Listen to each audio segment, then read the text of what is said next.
பல் விருவுதல் வரக்கூடிய சத்தத்தை உருவாக்கக்கூடிய நபருக்கு ஏற்படக்கூடிய பாதிப்புகள் என்னென்னலாம் பார்க்கலாங்க. அப்போ இந்த பல் விருவுதலுக்கு என்ன பண்றது, என்ன தீர்வுன்னு பார்த்தீங்கன்னா, குழந்தைகளுக்கு இது இருந்தால் உங்க குழந்தைகள் மருத்துவர்கிட்ட உங்க குழந்தையை கூட்டிட்டு போய் காமிக்கும் பொழுது பல் விருவுதல் ஒரு சாதாரண ஒரு விஷயம் அப்படின்னு சொல்லிட்டு நம்ம அப்படியே விட்டுறக்கூடாது.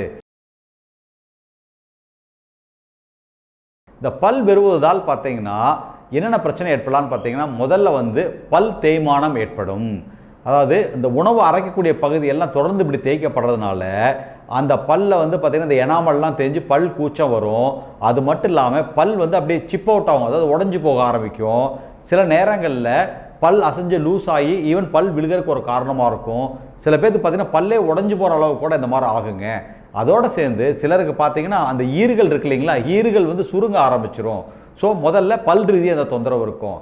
அடுத்தது பார்த்தீங்கன்னா இவங்க அடுத்த நாள் தூங்கி எந்திரிக்கும் பொழுது பார்த்தீங்கன்னா தாடையெல்லாம் அவங்களுக்கு ஒரு வலி இருக்கும், ஒரு டல் ஹெட்டேக் இருந்துக்கிட்டே இருக்கும், அப்படியே லேசான ஒரு தலைவலி இருந்துக்கிட்டே இருக்கும்.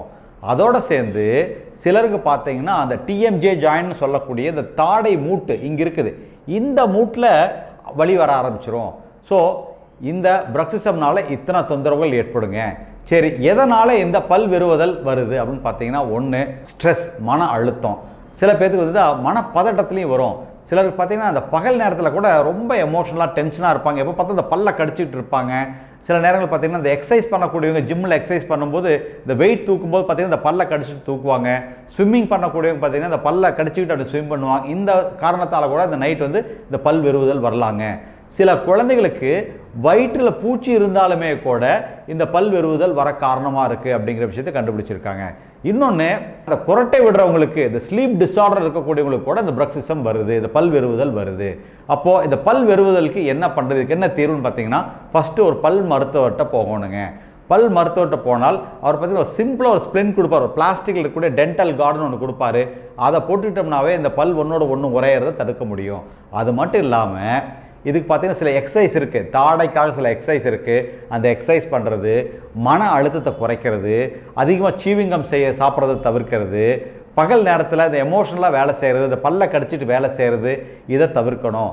அது மட்டும் இல்லாமல் லேசாக கொஞ்சம் சுடுதண்ணி ஊற்றுற மாதிரி கொடுக்கலாங்க. அப்புறம் நல்ல அந்த ரிலாக்ஸேஷன் டெக்னிக், மைண்டை ரிலாக்ஸ் பண்ணுறதுக்கான யோகா, இது போன்ற விஷயங்களை கடைபிடிக்கலாங்க. இதெல்லாம் கடைபிடிக்கும் பொழுது கண்டிப்பாக இது குறையும். ஒருவேளை குழந்தைகளுக்கு இது இருந்தால் உங்கள் குழந்தைகள் மருத்துவர்கிட்ட உங்கள் குழந்தையை கூட்டிகிட்டு போய் காமிக்கும் பொழுது வயிற்றில் ஏதாவது பூச்சி இருக்கிறதுக்கான அந்த பூச்சி மருந்து கொடுப்பாங்க. அது போனதுக்கப்புறம் கூட இது சரியாகலாங்க. மொத்தத்தில் இது கரெக்ட் பண்ணக்கூடிய விஷயந்தான். ஸோ இதுக்கு ஒரு முறையான அணுகுமுறை நம்ம எடுத்துக்கணும். பல் விருவுதல் ஒரு சாதாரண ஒரு விஷயம் அப்படின்னு சொல்லிட்டு நம்ம அப்படியே விட்டுறக்கூடாது.